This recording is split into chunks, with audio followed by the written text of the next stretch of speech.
আসসালামু আলাইকুম। আমি সাব্বির আহমেদ রুদ্র মোহাম্মদ শহীদুল্লাহর লেখা মুখোমুখি কবিতাটি আবৃত্তি করার চেষ্টা করছি।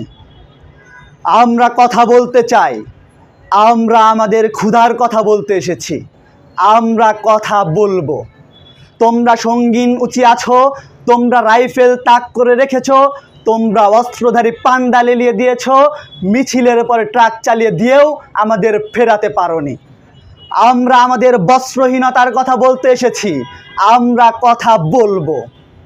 লাঠি চার্জ আমাদের ফেরাতে পারেনি, কাঁদানে গ্যাস আমাদের ফেরাতে পারেনি, রাইফেল আমাদের ফেরাতে পারেনি, মেশিন গান আমাদের ফেরাতে পারেনি।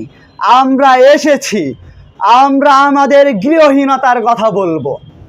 কৃষক তোমাদের পক্ষে যাবে না, শ্রমিক তোমাদের পক্ষে যাবে না, ছাত্র তোমাদের পক্ষে যাবে না, সুন্দর তোমাদের